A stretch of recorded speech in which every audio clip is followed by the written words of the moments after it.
अच्छा हुआ तो विपक्ष का, बुरा हुआ तो मोदी का। मोदी है, मौका है, आनंद ले लीजिए, समझे किसान भाइयों। जी हां, प्रधानमंत्री ने कहा कुछ आंदोलनजीवी लोग हैं जो कभी पर्दे के सामने तो कभी पर्दे के पीछे, जिसको लेकर मचा बवाल तो मैं लेकर आया देश का सवाल। नमस्ते, मैं हूं मनीष अवस्थी, हाजिर हूं आपका अपना पसंदीदा डिबेट शो देश का सवाल लेकर। कृषि कानूनों के खिलाफ किसान पिछले 75 दिन से दिल्ली के दरवाजे पर बैठे हैं। उन्हें तीनों कृषि कानूनों को रद्द करने से कम कुछ भी स्वीकार नहीं। किसान बॉर्डर पर बैठे हैं और अपना आंदोलन तेज करने की बात कह रहे हैं। वहीं दूसरी तरफ आज पीएम मोदी ने राज्यसभा में राष्ट्रपति के अभिभाषण पर धन्यवाद प्रस्ताव पर जवाब दिया। 77 मिनट के भाषण में पीएम मोदी ने किसान, आंदोलनजीवी और परजीवी की बात की, कृषि कानून पर बात रखी और किसानों से आंदोलन खत्म करने की अपील की। साथ ही पीएम मोदी ने एफडीआई की एक नई परिभाषा के बारे में भी लोग सदन को बताया। पूर्व पीएम मनमोहन सिंह के एक बयान का जिक्र करते हुए विपक्ष और कांग्रेस पर निशाना भी साधा। हम लोग कुछ शब्दों से बड़े परिचित हैं, श्रमजीवी, बुद्धिजीवी, ये सारे शब्दों से परिचित हैं। लेकिन मैं देख रहा हूं कि पिछले कुछ समय से इस देश में एक नई जमात पैदा हुई है, एक नई बिरादरी सामने आई है, और वो है आंदोलनजीवी।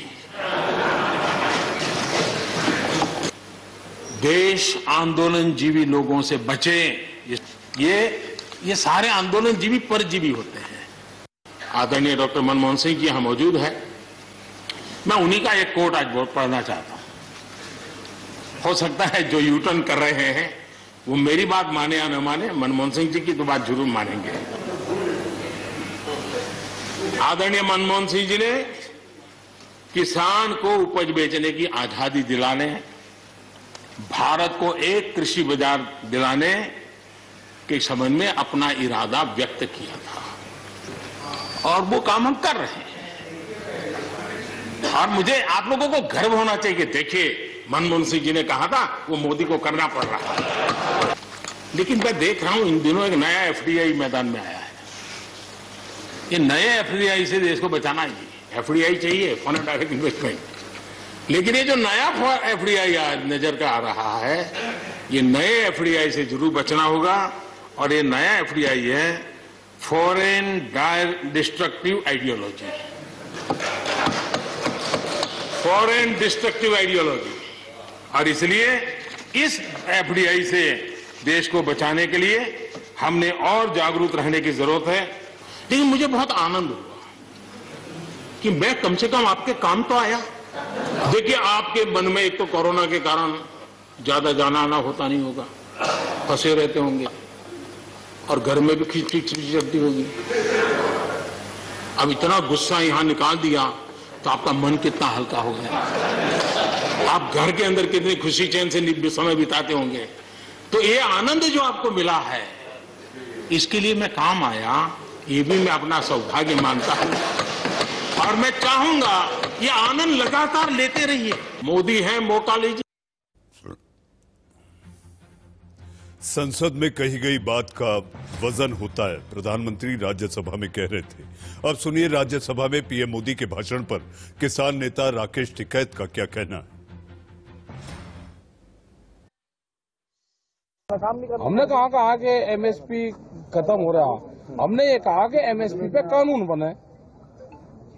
एमएसपी पे कानून बन जाएगा जो देश के किसानों को फायदा होगा। करनी चाहिए जिस तरह से गैस के सिलेंडर पे जनता से अपील करी कि सब्सिडी छोड़ने की, अब प्रधानमंत्री को अपील करनी चाहिए कि जो सांसद हैं, जो विधायक हैं, जो एमपी हैं, जो वो पेंशन ले रहे हैं, वो कितने लोग पेंशन छोड़ देंगे। हमारे नौजवानों को पेंशन नहीं है और मेंबर पार्लियामेंट और इनको पेंशन है। तो एक अपील प्रधानमंत्री जी उनके लिए भी कर दें कि जो विधायक एमपी पेंशन छोड़ दे, उसका धन्यवाद करेगा ये मोर्चा। जी हां, राकेश टिकैत को आप सुन रहे थे। पीएम मोदी के आज राज्यसभा में दिए गए बयान के बाद कई सवाल उठते हैं। सवाल आपके टीवी स्क्रीन पर, कृषि कानून पर मोदी ज्ञान, क्या अब मानेगा किसान? मोदी का प्रहार, आंदोलन जीवी डालेंगे हथियार। आंदोलन के फंड में एफडीआई का नया फंडा कैसे आया? जी हां, नई परिभाषा गढ़ी गई। जी हां, इन सारे सवालों के साथ हमारे साथ बहस करने के लिए मेहमानों का एक पैनल है। पैनल में आपके टीवी स्क्रीन पर बीजेपी के प्रवक्ता होंगे, किसान नेता होंगे, कांग्रेस के प्रवक्ता होंगे। आपके टीवी स्क्रीन पर इस समय आप देख रहे हैं हमारे साथ बीजेपी के प्रवक्ता इकबाल सिंह लालपुरा साहब हमारे साथ हैं, जो आज कई परिभाषा जो प्रधानमंत्री ने राज्यसभा में गढ़ी, आप उसका खुलासा करेंगे कि आखिर इसके मायने क्या। हमारे साथ कांग्रेस की प्रवक्ता, तेज तर्रार प्रवक्ता, रिटायर्ड विंग कमांडर अनुमा आचार्य हमारे साथ हैं। अनुमा जी, आपका स्वागत है। हमारे साथ मास्टर शिवराज जी, आप किसान नेता हैं, हमारे साथ हैं।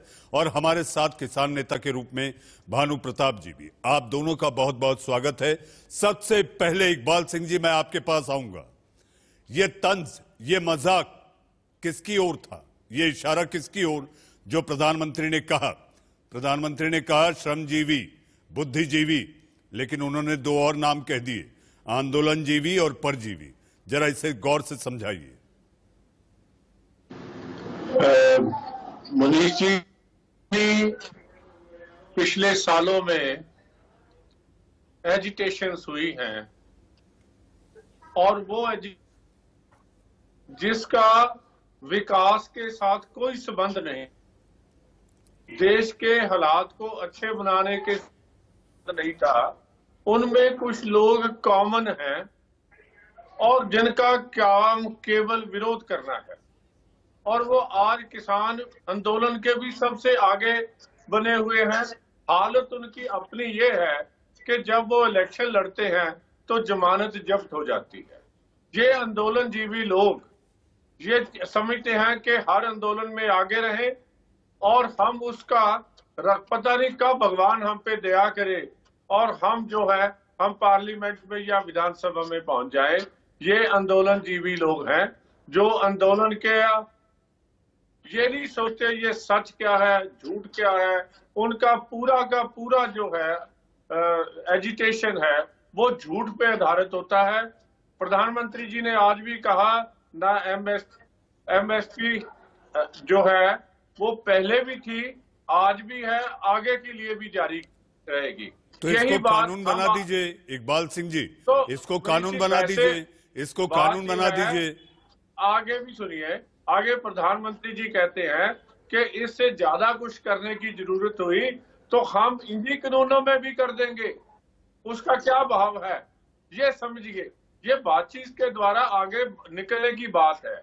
तो दूसरी तरफ ये है, एक बन जाती है बात कि फॉरेन डिस्ट्रक्टिव जो है जो आइडियाज है, आइडियोलॉजी जो है ये IASI तैयार करती है और उनके 308 ट्विटर चलते हैं।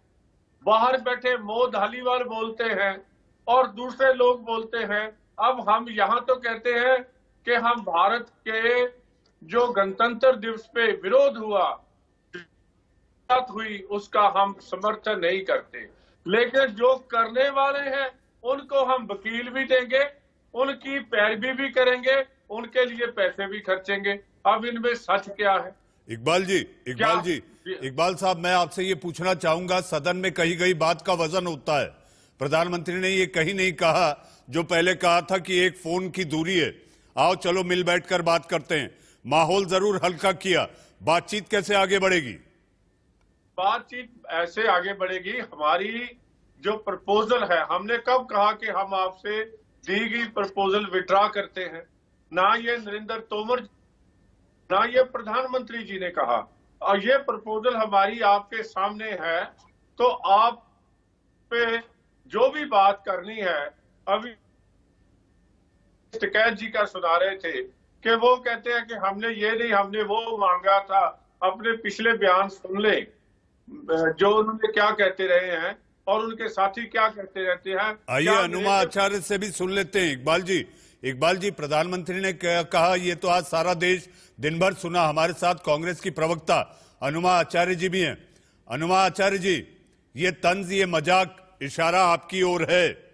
आंदोलन जीवी आप हैं, परजीवी आप हैं, आप किसी भी आंदोलन में कूद जाते हैं, यूनिवर्सिटी का आंदोलन हो या वकीलों का आंदोलन हो, आप लोग कभी पर्दे के पीछे तो कभी पर्दे के सामने होते हैं। अनुमा जी, हमारे समारोह जीवी, चुनाव जीवी प्रधानमंत्री जी को जब वो कॉर्पोरेट की परजीविता उन्हें समझ में आती है, उनको आंदोलन जीविता नहीं समझ में आती, क्योंकि वो इस बात को समझते ही नहीं है कि लोकतंत्र जीविता क्या होती है। तो उनकी समारोह जीविता, उनकी चुनाव जीविता, उनकी कॉर्पोरेट जीविता तो सबसे बड़ी परजीविता है। और ये जो उन्होंने बोला, मैं तो सोच रही हूँ कि प्रधानमंत्री एक्सटेम्पोर ना ही बोला करें तो बहुत अच्छा है। उनके जो स्पीच राइटर है उन्हीं से लिख के ले आया करें, क्योंकि जब वो एक्सटेम्पोर बोलते हैं तो उनकी भाषा कितने नीचे दर्जे तक जाती है वो देख के ताज्जुब होता है। भाई, मैं शिक्षा की कसौटी पर भी प्रधानमंत्री को ओछी भाषा का कोई डिस्काउंट नहीं दे सकूंगी। अपने मुंह मियां मिट्ठू बने चले जा रहे हैं। देश का किसान 75 दिन से दिल्ली के दरवाजे पर खड़ा है। प्रधानमंत्री की पूरे भाषण में इतने लोगों की वहां मृत्यु हुई है, 100 से ऊपर किसानों की मृत्यु हुई है वहां, उसके ऊपर एक संवेदनशीलता नहीं थी, सिर्फ व्यंग्यात्मक तरीका था। ये देश का प्रधानमंत्री होता है? इंक्लूसिव राजनीति इसे कहते हैं क्या? ये तो शर्म की बात है कि एक प्रधानमंत्री वहां राज्यसभा जैसे बड़े सदन में जाके राज्यसभा का अपमान करता है, इस तरह की व्यंग्यात्मक और ओछी बातें करके, जिसमें वो किसी को टोली कहता है, वो किसी को आंदोलनजीवी कहता है, किसी को जमात कहता है। ये तो ताज्जुब है। ये तो राज्यसभा में अब समझ में आ रहा है पूरे देश की भाषा का स्तर इसलिए गिरा है कि प्रधानमंत्री की अपनी भाषा ओछी है। आप लोगों को खुली छूट है क्या विपक्ष होने के नाते, प्रतिपक्ष होने के नाते? अनुमा जी, आप लोगों को खुली छूट है, न जवान न किसान, केवल धनवान ही भगवान, ये आप लोग लिख देते हैं, ये सब चलता है। हाँ, देखिए इसमें गलत क्या है। आप देखिए कॉर्पोरेट सेंट्रिक पूरी पॉलिसी आई है। यहाँ तक कि जो किसान रेल चली है वो भी उन साइलोस को जोड़ने के लिए चली है। तो जहां पर अगर धन के ऊपर निर्भर लोगों के ऊपर अगर प्रधानमंत्री उन्हीं के साथ है तो ये तो विपक्ष का कहना बनता है। और वो विपक्ष ही क्या, जो देश के जनतंत्र की आवाज के साथ खड़ा ना हो, हर मुद्दे पर खड़ा होगा, हर बार खड़ा होगा। और अब और अनुमा जी, इकबाल सिंह जी से जवाब ले लेते हैं। अनुमा जी, इकबाल सिंह जी से जवाब ले लेते हैं। इकबाल साहब, अनुमा जी के तेवर को आपने देखा, वो सीधे आप पर आरोप लगा रही है कि सिर्फ मजाक करने के सिवा ये समाधान का कोई हल ढूंढने का रास्ता नहीं, ये केवल मजाक और मजाक रहा है आज का भाषण। 2000 आदमियों ने पिछले 4 साल में 2000 से ज्यादा किसानों ने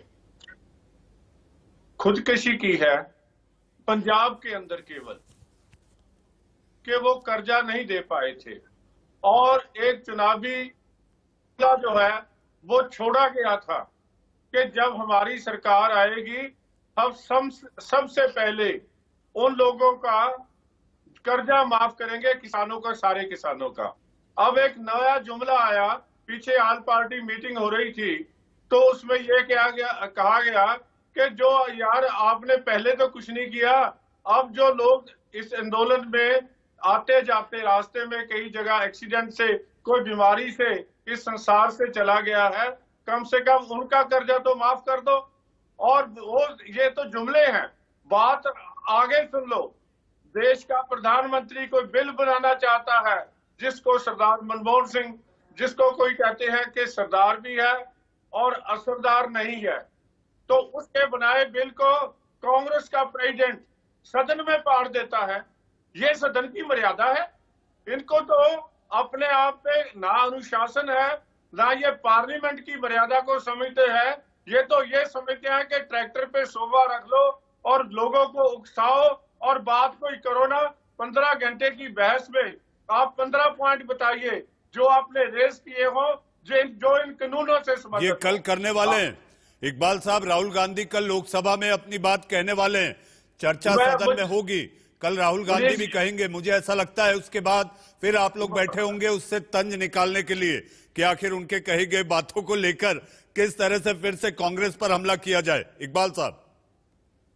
मनीष जी, बात यह है, मुझे बहुत खुशी होगी अगर वो section 3 of the essential commodity act, APFC act और कॉन्ट्रैक्ट फार्मिंग एक्ट के जो सेक्शन है उनको सामने रख के बोले और ये बताएं कि कहां। आपने तो क्वेश्चन पेपर लीक कर दिया इकबाल साहब, आपने तो क्वेश्चन पेपर लीक कर दिया इकबाल साहब, आपने क्वेश्चन पेपर लीक कर दिया। अब वो जरूर वही बोलेंगे जो आप कह रहे हैं।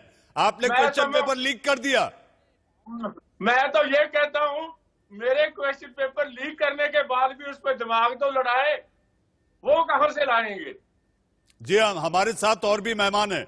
आखिर दिमाग लड़ेगा नहीं लड़ेगा, क्योंकि आज बुद्धिजीवी श्रमजीवी सारी बातें हुई हैं। तो हमारे साथ कुछ और मेहमान हैं। आप लोगों के बाद अनुमा जी आऊंगा, क्योंकि मेरे साथ किसान नेता भी हैं। मेरे साथ मास्टर शिवराज, हमारे साथ भानु प्रताप जी और शिवम त्यागी। जी हाँ, राजनीतिक विश्लेषक और बीजेपी के पक्ष में हमेशा खड़े रहते हैं।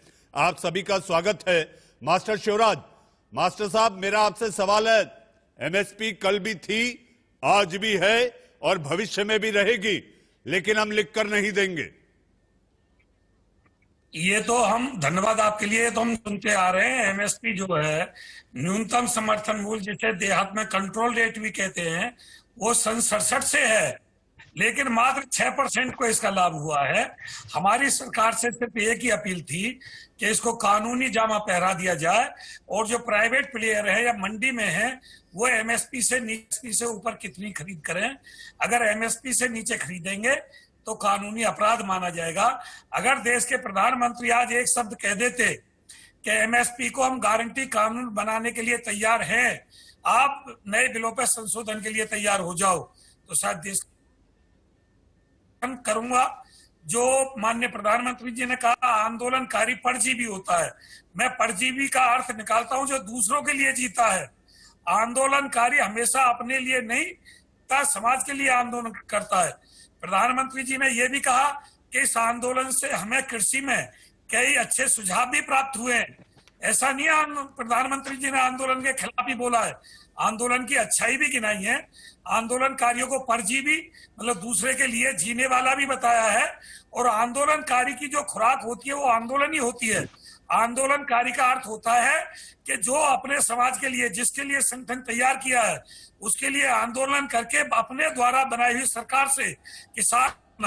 हम सिर्फ आज देश के प्रधानमंत्री जी से आपके चैनल के माध्यम से ये मांग करते हैं, हम कानून पर संशोधन 1.5 साल का जो सुझाव है, 1.5 साल तक हम नए कानून को होल्ड पे डाल देंगे और किसान और सरकार की एक मिलकर कमेटी बना देंगे।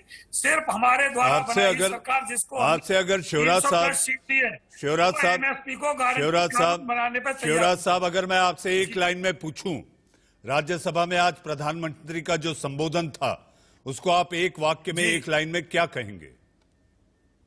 मैं ये कहूंगा, प्रधानमंत्री जी का हम धन्यवाद करते हैं जो उन्होंने हमें परजीवी बताया, लेकिन एमएसपी है, थी और रहेगी। इसमें अगर वो ये कह देते परजीवी, आंदोलनजीवी, श्रमजीवी, बुद्धिजीवी, आज इतनी सारी परिभाषाएं गढ़ी गई हैं, आज इतनी सारी परिभाषाएं गढ़ी गई हैं शिवराज साहब, कि सुन के हैरानी होती है। एफडीआई की एक नई परिभाषा आ गई, फॉरेन डिस्ट्रक्टिव आइडियोलॉजी। न जाने आज नए नए एब्रीवेशन तय हुए, नए नए एब्रीवेशंस का इजाद हुआ। सिर्फ एक बात कह देते हैं कि देश के हर किसान को एमएसपी लेने का अधिकार है। देश के हर नागरिक को एमएसपी से नीचे गल्ला नहीं बेचना पड़ेगा। आ रहा हूं, ये मैं गारंटी लेता हूं।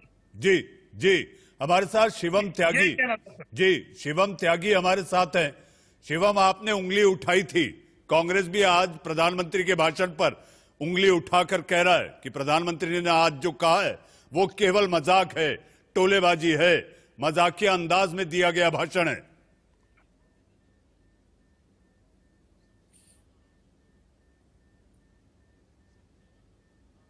शिवम, आपकी आवाज नहीं आ पा रही।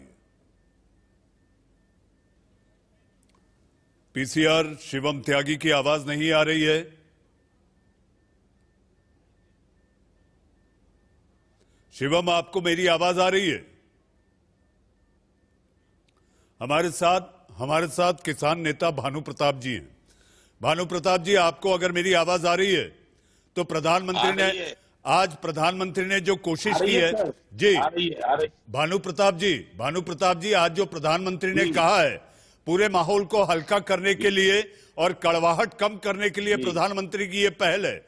आपको लगता है आज प्रधानमंत्री का जो भाषण है, जो उन्होंने राज्यसभा के सदन में कहा है, आपको लगता है इससे माहौल हल्का होगा और बात आगे बढ़ेगी? ऐसा है सर, थोड़ा एक मिनट मुझे दें तो देश की राज्यसभा में और लोकसभा में और देश की पूरी सभा में मैं कुछ कहना चाहता हूं। आप बिल्कुल कहिए, आपको बोलने के लिए बुलाया गया है। जी, ऐसा है कि मेरी समझ में, मेरी उम्र है 70 साल, और मेरी समझ में भारत के किसान मजदूर को सारे राजनेताओं ने मक्खी मच्छर समझ लिया है। देश आजाद हुआ, आजाद हुए राजनेता और आजाद हुए उद्योगपति अपनी तनख्वाह बढ़ाने के लिए राजनेता और अपनी मनमानी कीमत लेने के लिए उद्योगपति। अरे हमारी कीमत का एमएसपी लगाया गवर्नमेंट ने, क्या अधिकार था? कीमत लगाए थे हम, तब हम होते खुशहाल। हमारी क्या लागत आती है? स्वामीनाथन आयोग लागू किया था हमने आंदोलन करवाने के बाद, कांग्रेस ने लागू नहीं किया था। अब कांग्रेस हमारे लिए हमदर्द बन रही है। तब क्या हो गया था कांग्रेस को? स्वामीनाथन आयोग क्यों नहीं लागू किया? और स्वामीनाथन आयोग लागू नहीं होगा और किसान आयोग का गठन नहीं होगा और किसानों को कीमत तय करने का अधिकार नहीं होगा, तब तक इस देश का किसान कभी खुशहाल नहीं होगा और आत्महत्या करता रहेगा। 72 साल की किसान विरोधी नीतियों के कारण किसान कर्जदार हो गया है। वो कर्जा माफ करना पड़ेगा केंद्र सरकार को। और 3 बिल जो हैं हमारे सामने, बिल बने रहें, कुछ भी करें, बिल से हमारा कोई लेना देना नहीं है, लेकिन बिल क्या करेंगे जब किसान आयोग का गठन हो जाए। किसान आयोग का फसल, किसान आयोग में किसान रहेंगे, वही आयोग फसलों के दाम तय करेगा, उस पर सरकार को खरीदना पड़ेगा और किसान के कर्जे माफ हो जाएं, तब किसान खुशहाल हो जाएगा। अपने आप अपनी गन्ना की, अपने गेहूं की, अपने धान की, अपने आलू की, अपने फलों की, अपने सब्जी की कीमत लगाएगा। ये जो राजनेता जिनको हम बनाते हैं, हम प्रधानमंत्री बनावे, हम मुख्यमंत्री बनावे और ये फिर हमारे लिए कानून बनावे और ये हमारे लिए फसलों के दाम तय करें, ये तो हमारे साथ घोर अत्याचार है। भानु जी, इसलिए सारे राजनेताओं को समझ लेना चाहिए। चोर मचाते भाई, कोई अच्छा नहीं है। लेकिन एक मिनट और सुन लीजिए, जब तक किसान सब सुखी नहीं होगा तब तक इस देश का नाम न तो विश्वगुरु हो सकता है और न इस देश का नाम हो सकता है। ऐसे ही पार्टियां लड़ती रहेंगी, कांग्रेस भाजपा से, भाजपा कांग्रेस से, कोई किसी से, कोई किसी से कर कोई कुछ नहीं सकता है। हाँ जी भानु साहब, आपने एक कहावत कही। जी हाँ मौसेरे भाई, आज प्रधानमंत्री ने भी सदन में फूफी का जिक्र किया। जी हाँ, प्रधानमंत्री ने फूफी का जिक्र किया जो कि शादी में नाराज होकर बैठ जाती है। भानु साहब, मेरा आपसे ये कहना है, अगर सब कुछ खराब है तो आपने अपना आंदोलन क्यों खत्म किया? मैंने आंदोलन खत्म नहीं किया। मैंने आंदोलन तो जो दिल्ली में लाल किले पे झंडा फहरा दिया था कुछ लोगों ने और 500 लोगों को, मेरे पुलिस के बेटों को घायल किया था, इस दुख में किया था 11 तारीख को उस कार्यालय पे जो फिरोजाबाद में पड़ता है। सन 90 में चौधरी महेंद्र सिंह टिकैत ने मुझे प्रदेश अध्यक्ष बनाया था। उसी कार्यालय पे 11 तारीख में भयंकर पंचायत बुलाई है, भयंकर, और हर जिले से आंदोलन शुरू होगा और जब तक दुखी किसान रहेगा धरती पर तूफान रहेगा। भानु जी, संपन्न किसान तभी बनेगा देश। भानु जी, हमारे साथ 2 और मेहमान हैं, हमारे साथ 2 और मेहमान हैं। मैं आपके पास आऊंगा। हमारे साथ नए मेहमान के रूप में वाम नेता विवेक श्रीवास्तव जुड़ चुके हैं। शिवम त्यागी, आपको मेरी आवाज आ रही है? जी बिल्कुल आ रही है। आपने मेरा सवाल अगर सुना होगा जो मैंने आपसे पूछा था, तो आप उसका जवाब दे सकते हैं। मैं सिर्फ इतना कहना चाहता हूं मनीष जी कि कांग्रेस की तो मजबूरी है कि जाहिर है उनको ये बयान हास्यास्पद लगेगा ही, लेकिन देश के लिए हास्यास्पद। इतने दिनों से आप लगातार इस देश को किसान किसी भी बिलों के लिए जो है लगातार भड़का रहे हैं, लेकिन आपके खुद के राज्य पंजाब में तो जेल भी डलवाते हैं और उन पर जुर्माना भी लगवाते हैं अगर वो कॉन्ट्रैक्ट फार्मिंग की शर्तों पर पूर्ति नहीं कर पाते हैं। लेकिन वो आप इस देश को नहीं बताते हैं। केरला में एपीएमसी है नहीं, वो आप देश को नहीं बताते हैं। लेकिन इस देश के कृषि मंत्री से लेकर सभी लोगों ने जब आपसे कहा कि पॉइंट टू पॉइंट बात कर लेते हैं, आइए अगर कोई गलती है तो निस्तारण करते हैं। आज भी मेरे देश के प्रधानमंत्री ने कहा कि हरित क्रांति से पहले और हरित क्रांति के बाद इस देश में लगातार हरित क्रांति और जितने भी कृषि सुधारों की बात हुई उसको लेकर बड़ा हंगामा हुआ। लेकिन उस समय भी लाल बहादुर शास्त्री अड़े रहे और उन्होंने कहा कि कोई भी दिक्कत होगी तो हम आगे उसका सुधार करेंगे। आज भी इस देश के प्रधानमंत्री ने यही कहा कि अगर कोई दिक्कत होती है हम यही हैं, हम आगे भी सुधार करने के लिए तैयार हैं। एक फोन कर लीजिए, एक फोन कर लीजिए। 75 दिन हो गए, 75 दिन हो गए। शिवम, आपको लगता है तो क्या लगता है कॉल की इतनी दूरी है? किसान भाई इतनी बार नजदीकियां रहकर दूरी तो दिखाई दे रही है, नजदीकियां रहकर दूरियां दिखाई दे रही हैं। देखिए ये जो परजीवियों का कॉन्सेप्ट था, प्रधानमंत्री ने उसको इसी तरह से तो क्लियर किया, इसमें कोई दो राय नहीं है कि इस देश का विपक्ष कभी भी कहीं भी कोई भी आंदोलन का हिस्सा बन सकता है। सुर्खियों के लिए जाना है शिवम, मुझे सुर्खियों के लिए जाना है। उससे पहले मैं विवेक जी को भी ले लूं। विवेक जी, अगर भानु प्रताप जी को आपने सुना तो 26 जनवरी को जो घटना हुई और जिस तरह से आपकी पार्टी के भी लोग वहां पर झंडा लेकर पहुंचे थे लाल किले की प्राचीर के पास, वो तस्वीरें मैंने भी देखी थी, तो यही वजह रही जिसके कारण उन्होंने अपना आंदोलन सड़क से हटा लिया, लेकिन आंदोलन से नहीं हटे हैं। जी देखिए, मैं भानु जी बहुत ही वरिष्ठ किसान नेता हैं, सभी इनकी इज्जत करते हैं और हम सब अपील करते हैं कि आप एकजुट होकर के बाकी किसान नेताओं के साथ रहें और आंदोलन को जारी रखें। आपके आशीर्वाद और एक्सपीरियंस दोनों की जरूरत है जो नए किसान नेता हैं उनको। ये तो हमारी पहली अपील है। दूसरी बात है, जहां तक लाल किले का सवाल है, तिरंगा हर ट्रैक्टर पे था उस दिन, तो तिरंगे का अपमान किसी की मंशा नहीं थी। दीप सिद्धू 7 RCR में प्रधानमंत्री के साथ देखे गए, अमित शाह के साथ देखे गए, बीजेपी के आदमी हैं और वहां पे दिल्ली पुलिस के फैसिलिटेशन से वहां पे उन्होंने लाल किले पे जो किया उसमें ना किसानों का हाथ है ना विपक्ष की किसी पार्टी का हाथ। आज का जो संबोधन प्रधानमंत्री ने करा, हमारे सबके प्रधानमंत्री हैं, मैं भी इस देश का नागरिक हूं, परंतु कहीं ना कहीं अहंकार झलका जब उन्होंने कहा कि साहब ये तो प्रोफेशनल धरना देने वाले प्रोफेशनल रेवोल्यूशनरी हैं, ये प्रधानमंत्री को शोभा नहीं देता, उनको किसानों को अपने गले से लगा करके सोल्यूशन की बात करनी चाहिए। आप लोग लगने नहीं दे रहे, आप लोग लगने नहीं दे रहे, आप लोग उकसा रहे हैं, भड़का रहे हैं। आप वहां पर जाकर आप वहां पर लोगों के रिहाई की मांग करते हैं उस आंदोलन में। यह आंदोलन जीवी नहीं, परजीवी नहीं तो और कौन है? नहीं, देखिए हमारा सिंपल सी बात है, सारी की सारा झगड़ा उसके मूल में 2-3 पॉइंट है। सबसे उग्र जो पॉइंट है जिसके बारे में किसान सबसे ज्यादा इमोशनल है वो मिनिमम सपोर्ट प्राइस का है। सरकार बार बार कह रही है साहब हम मान चुके हैं, अगर आप मान चुके हैं तो एक स्टेटमेंट दीजिए, पार्लियामेंट बुलाइए, पार्लियामेंट में संशोधन, आप कुछ करके तो दिखाइए ना। आप लोग चलने कहां दे रहे हैं? आप लोग चलने कहां दे रहे हैं? आप रिटर्न में अगर नहीं देंगे और आप किसानों को बेवकूफ बनाएंगे, बोलेंगे साहब अपने अपने घर जाओ, उसके बाद जब आओगे तो तुमको एक नई चीज यहाँ पे हम दे देंगे, ऐसे नहीं होता। इतना बड़ा आंदोलन है, थोड़ा इज्जत दीजिए किसान नेताओं को।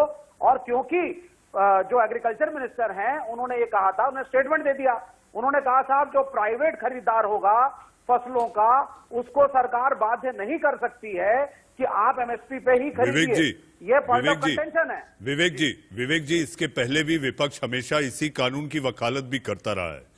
अब सुर्खियों के बाद मैं आऊंगा और इस पर सवाल करूंगा।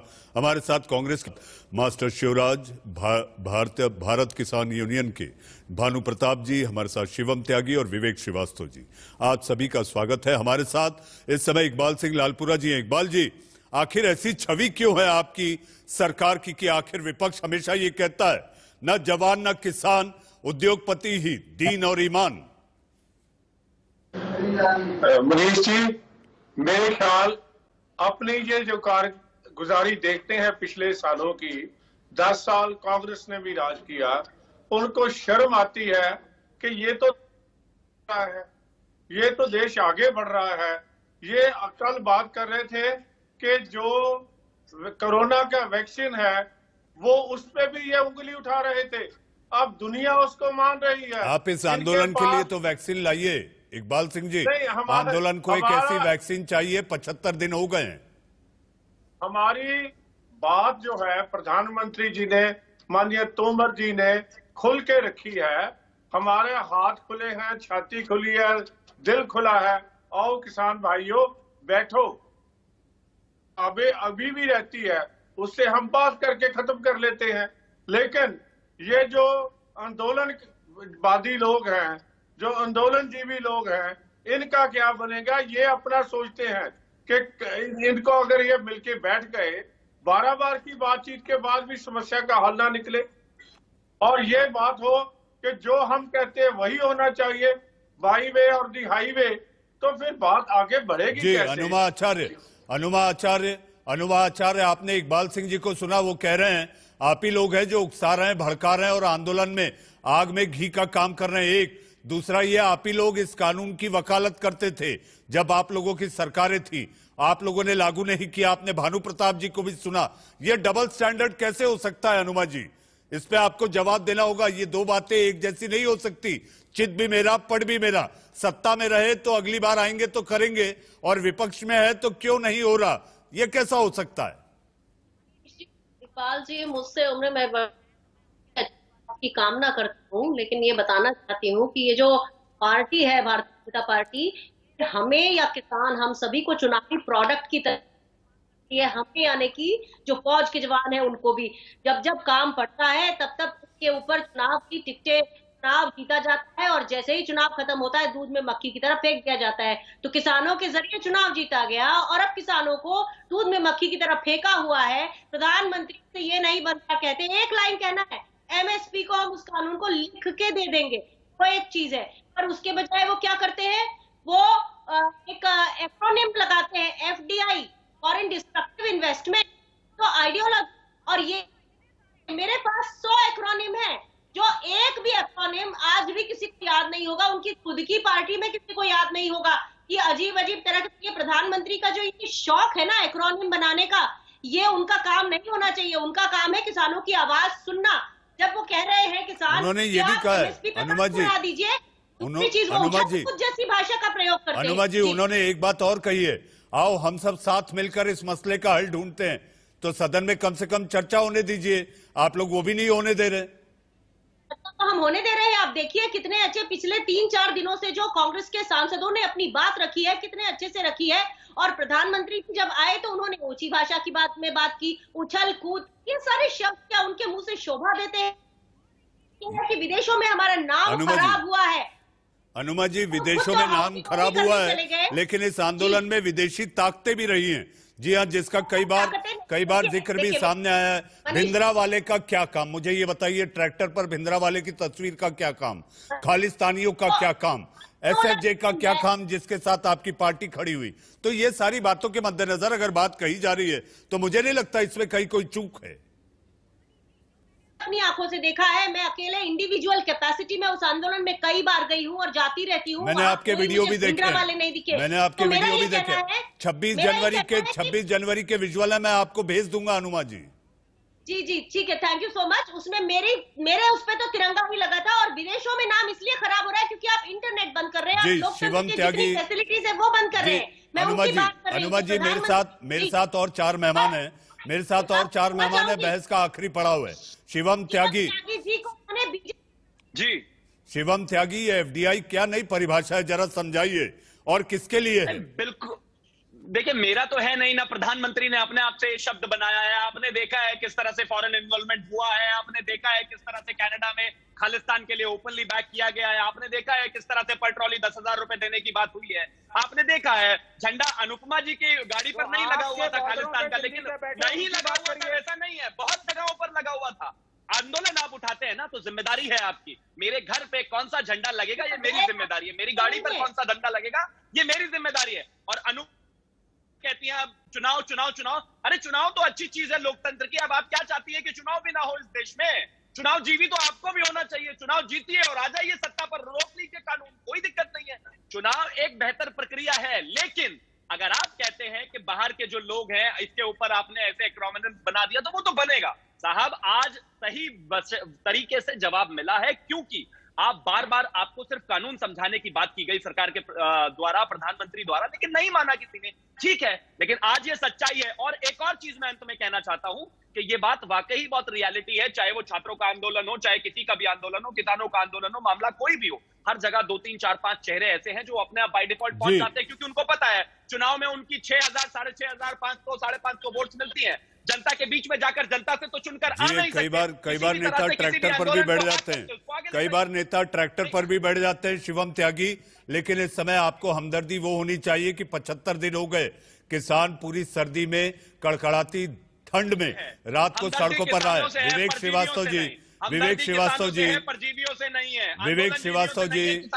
श्रीवास्तव जी, वो कौन लोग हैं जो आंदोलन के बिना आंदोलन को जिंदा रखना चाहते हैं और आंदोलन के बिना जी भी नहीं सकते?